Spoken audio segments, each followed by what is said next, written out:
Bus stop पर एक जवान लड़का एक छोटे से बच्चे को अपनी गोद में लेकर खड़ा हुआ था, जिसकी उम्र महज 1.5 से 2 साल रही होगी। बच्चा बार बार रो रहा था और वह उसे चुप कराने की कोशिश करता है। उसके बाद वह लड़का एक बस में बैठ जाता है और वहीं पर एक जवान और खूबसूरत लड़की उसे ऐसा करते हुए देख रही थी।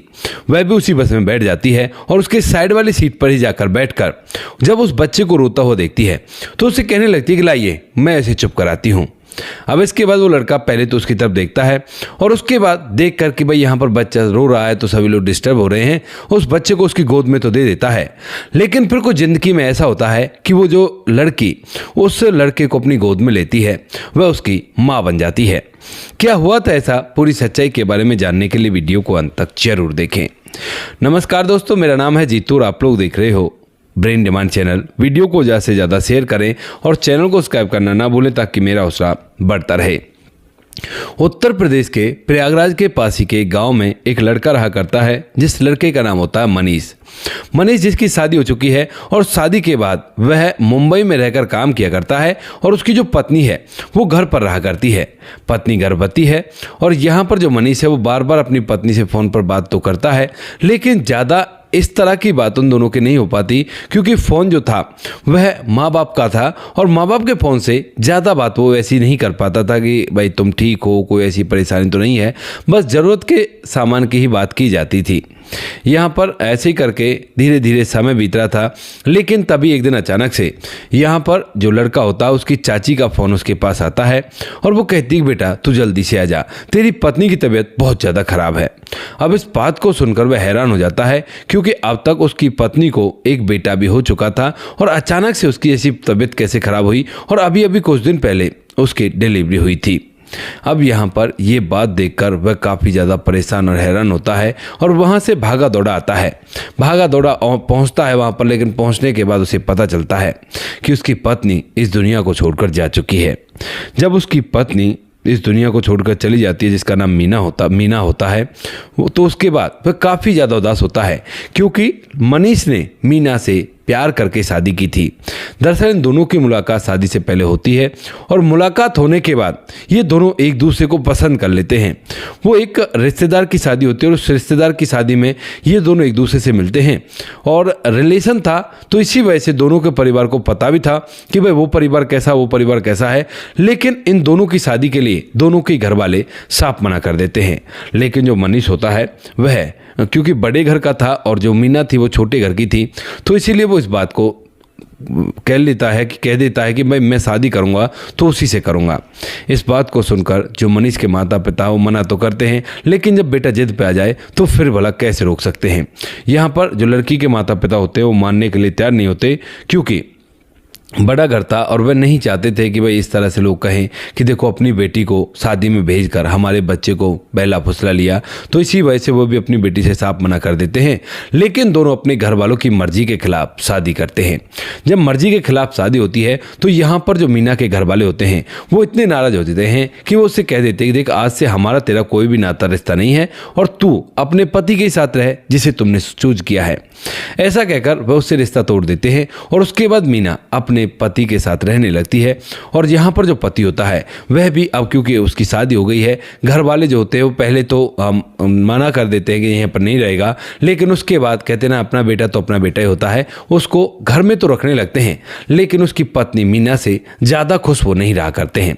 धीरे धीरे समय बीतता है, यहाँ पर पति भी भाप जाता है कि पत्नी से खुश नहीं है, तो वो सोचने लगता है कि क्यों ना मैं पैसा कमाऊँ और उसके बाद तो घर वाले खुश होंगे। ऐसा सोचकर जो पति मनीष होता है वह वहाँ से मुंबई चला जाता है और मुंबई में अपने एक दोस्त के थ्रू कोई काम करके पैसा अपने घर वालों के पास भेजने लगता है। अब घर वाले लड़के से तो खुश हो जाते हैं, लेकिन उसकी पत्नी से अब तक भी खुश नहीं है। लेकिन फिर वो सोचता है कि कोई बात नहीं, कुछ दिनों में उससे भी खुश हो जाएंगे, कोई बड़ी बात नहीं है। इसके बाद वह उसकी पत्नी प्रेग्नेंट हो जाती है, लेकिन प्रेगनेंसी के बाद जब वो प्रेग्नेंट हो जाती है तो अपने पति से कहती है कि तुम मत जाओ, तुम यहीं पर रहो, लेकिन वो मना कर देता, कहता है कि देखो हमारा बच्चा आएगा इस दुनिया में तो उसके लिए पैसे तो चाहिए होंगे, आज के टाइम में बिना पैसों के भला क्या है।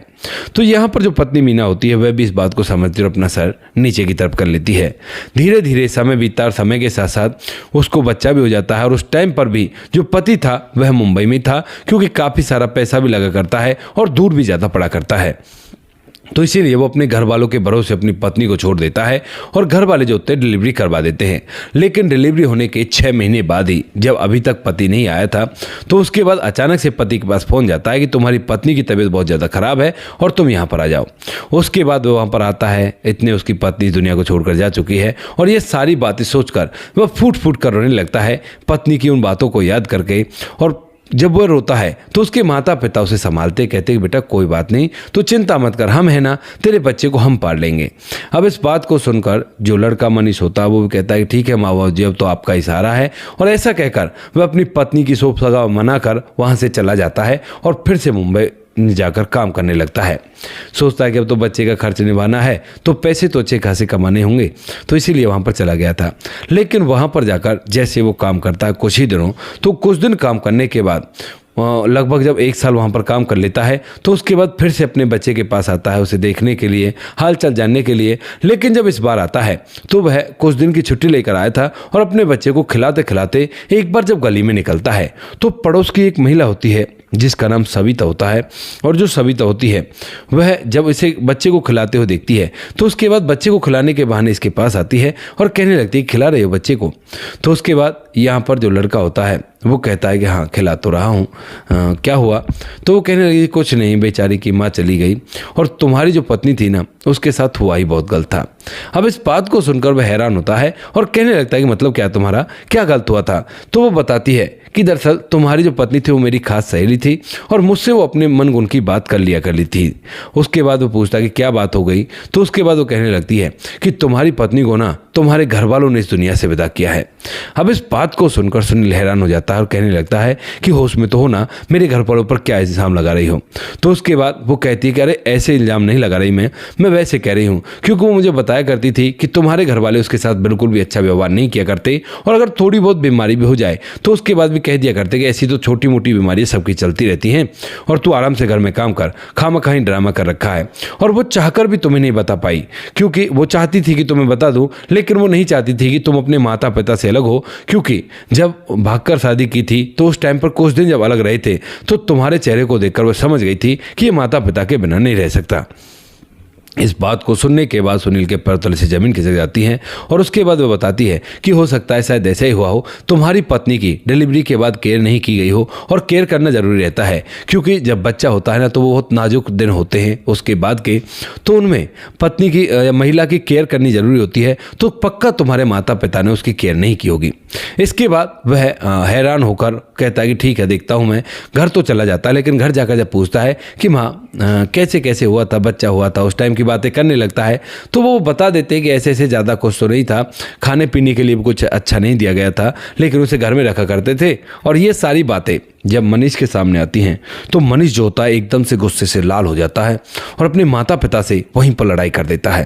कहता है कि मेरी पत्नी अपने आप इस दुनिया को छोड़कर नहीं गई, तुम लोगों ने उसे इस दुनिया से विदा किया है। अब ये बात सुनकर माता पिता भी गर्म हो जाते हैं और कहते हैं कि एक तो तुम्हारे बच्चे को पाल रहे हैं और अब 1 साल बाद तो हम पर इल्ज़ाम लगा रहा है कि तुम्हारी पत्नी को हमने इस दुनिया से विदा किया है। तो यहाँ पर वह कहने लगता है कि जब तुमने उसकी ऐसे नाजुक समय में भी देखभाल नहीं की तो और क्या कहूँ तुम लोगों से, अगर थोड़ी सी उसकी केयर कर लेते तो आज वो हमारे बीच में जिंदा होती और ये बच्चा बिना माँ का नहीं रहता।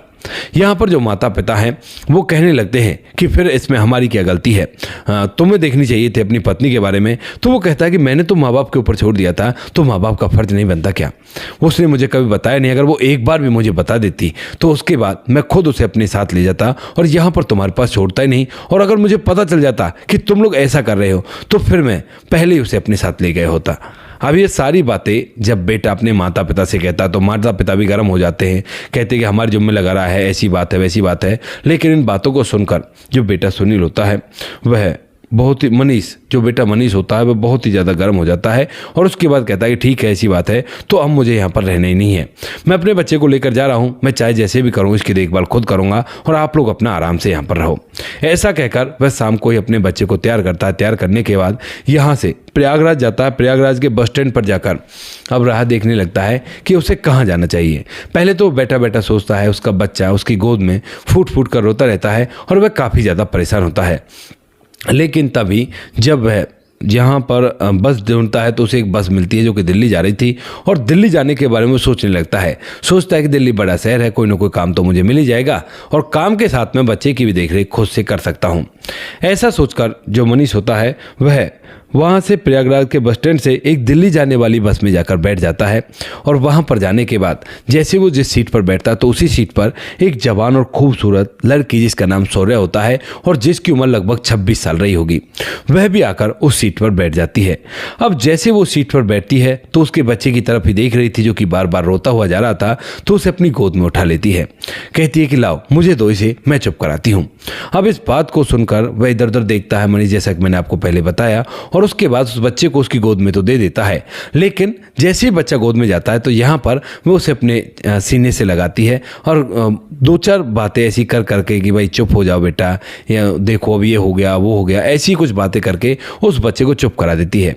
बच्चा चुप हो जाता है, उसकी गोद में रहता है और यहाँ पर ये सब कुछ देखकर जो लड़का होता है मनीष वह काफ़ी ज़्यादा हैरान हो जाता है और कहने लगता है कि आप पर जाते ही ये बच्चा कैसे चुप हो गया। तो यहाँ पर जो लड़की होती है शौर्या, वो कहने लग श्रेया नाम है, जो लड़की होती है श्रेया, वो कहने लगती है कि बच्चों को माँ ही चुप कराया करती है और मैंने भी माँ की तरह ही इसे दुलार किया और उसके बाद ही चुप हो गया। मैं काफ़ी देर से देख रही थी आपको, बस स्टैंड पर भी आप न जाने क्या तो सोच रहे थे, आपका बच्चा रो रहा था लेकिन आप गौर नहीं दे रहे थे, लेकिन उसके बाद आप इस बस में आकर बैठ गए और मुझे भी दिल्ली ही जाना है तो मैं भी इस बस में आकर बैठ गई और जब मैंने देखा कि आप सीट पर बैठे हुए हो तो आपकी साइड में सीट पर आकर बैठ गई कि बच्चे को मैं चुप करा दूंगी। इस बात को सुनकर वह कहने लगता है कि क्या आपके भी बच्चे हैं? तो यहाँ पर इस बात को सुनते ही श्रेया की आंखों में आंसू आ जाते हैं और वो कहती है कि बच्चे थे तो सही, लेकिन उन बच्चों को मैं अपने पास चाहकर भी नहीं रख पाई और मुझे बच्चों की याद बहुत आती है। तो उसके बाद पूछता कि क्यों, क्या हुआ? तो वो बताती है कि उसका भी एक ऐसा ही पास्ट है। उसकी जो पत्नी थी वह जो उसका जो पति था, सैनिक जो श्रेया का जो पति था, वह शराब पिया करता था। हालांकि उनको एक बेटा हो गया था, लेकिन बेटा होने के बावजूद भी जो पति है वो शराब को बिल्कुल नहीं छोड़ता है और धीरे धीरे करके घर की प्रॉपर्टी को, यहाँ तक कि बर्तनों को बेचने लगता है। जब श्रेया देखती है कि भाई इस तरह से काम नहीं चलेगा तो उसके बाद जो श्रेया होती है वह उससे अलग होने का फैसला करती है और एक बार अपने मायके में आकर घर वालों से कह देती है कि मैं इससे अलग होना चाहती हूँ, लेकिन घर वाले बिल्कुल भी सपोर्ट नहीं करते और कहते कि उसी के साथ रहे, उससे तुझे अलग नहीं होना है। उसके बाद वह दोबारा से चली जाती है, लेकिन जो उसका पति होता है वह उसे बुरी तरह से पिटाई लगाया करता है, प्रताड़ित किया करता है, क्योंकि उसे पता है कि मायके वाले तो उसकी हिमायत लेने वाले नहीं है, क्योंकि जो श्रेया के घर वाले हैं यानी कि उसके मायके वाले वो काफ़ी ज़्यादा कमज़ोर हालत में है, किसी से भी पैसा उधार लेकर उनके छोटे मोटे काम भी चला करते हैं और खुद तो बहुत कम पैसे कमाया करते हैं। इसी वजह से वह उसको और भी ज़्यादा टॉर्चर करने लगता है और जब ये टॉर्चर काफ़ी ज़्यादा बढ़ जाता है तो यहाँ पर श्रेया थाने में जाकर इस बात की शिकायत करवाती है और उसके बाद उन दोनों का तलाक तो हो जाता है, लेकिन तलाक के बाद जो श्रेया होती है उसे उसके घर वाले अपने पास रखने से साफ मना कर देते हैं और उसके बाद जो श्रेया होती है वह अब कहने लगती है कि मुझे अपने पास नहीं रखोगे तो फिर मैं कहाँ जाऊँगी? तो वो कह देते कि कहीं जा, हमें नहीं पता, तुमने हमारी बात तो मानी कहाँ है, क्योंकि घर वाले चाहते थे कि वो अपने पति के साथ रहे, कोई बात नहीं, शराब वगैरह पिया करता है तो कोई बड़ी बात नहीं है। और इसी बात को सोचकर जो घर वाले हैं वो उसे अपने घर से साथ से रखने से मना कर देते हैं ताकि जब तक तलाक का केस चले तब तक इसको अकल ठिकाने आ जाए और उसके बाद अपने पति के साथ रहने लगे। लेकिन श्रेया इसके विपरीत ही चलती है और उसके बाद कहती है कि ठीक है आप लोग नहीं रख सकते तो मैं दिल्ली जा रही हूँ और दिल्ली में खुद कमाकर अपना जीवन व्यतीत करूंगी। श्रेया थोड़ी बहुत पढ़ी लिखी थी तो इसीलिए वह दिल्ली चली जाती है, वहीं से केस लड़ती है और उसके पति का और उसका जब तलाक होता है तो यहाँ पर कस्टडी तो हालांकि उसे मिलनी चाहिए थी और मिलती भी है, लेकिन वो लेने से मना कर देती है क्योंकि वो अकेले ही अपने जीवन को न जाने कैसे कैसे जी रही है, तो उसके साथ अपने बच्चे की जिम्मेवारी भला कैसे उठा पाएगी। ऐसा कहते हुए यहाँ पर जो श्रेया है उसकी आंखों में आंसू आ जाते हैं और वह फूट फूट कर रोने लगती है। तभी यहाँ पर जो लड़का होता है मनीष वह उसे संभालता है, कहता है कि देखो चुप हो जाओ, हर किसी की ज़िंदगी में ऐसे ही झमेले हुआ करते हैं। तो यहाँ पर जो लड़की होती है वो अपनी आंखों को आंसू पहुँचती है और कहती है कोई बात नहीं, थोड़ी सी भावुक हो गई, लेकिन आप ये बताओ कि इस बच्चे की माँ कहाँ है? तो उसके बाद जो लड़का है वो भी उदास हो जाता है मनीष, और उदास होने के बाद उसे पूरी कहानी बता देता है। कहता है कि इस तरह से बात है, इसकी माँ तो इस दुनिया को छोड़कर चली गई और मुझे लगता है कि ये काम सारा के सारा माँ बाप का किया धरा है और इसी वजह से अब मैं यहाँ से वापस वहाँ पर दिल्ली जाना चाहता हूँ ताकि अपने बच्चे की देखरेख खुद कर सकूँ। यहाँ पर जो श्रेया है वो कहती है कि बात तो आपकी ठीक है, लेकिन अकेले इस बच्चे को कैसे पालोगे और देखरेख कैसे करोगे। उसके बाद वो कहता है कि देखूंगा, जो होगा तो देखा जाएगा, लेकिन फिलहाल मैं अपने बच्चे को यहाँ पर नहीं छोड़ सकता, क्योंकि कल कला को अगर मेरे बच्चे के साथ भी उन्होंने ऐसा ही लापरवाही कर दी, क्योंकि मैं मानता हूँ कि उन्होंने उसे इस दुनिया से विदा नहीं किया, लेकिन लापरवाही तो उनकी ही थी। तो श्रेया कहती है कि हाँ लापरवाही तो थी, तो इसी वजह से कोई बात नहीं, तुम अपने बच्चे को अपने साथ रखो, कोई भी दिक्कत नहीं है।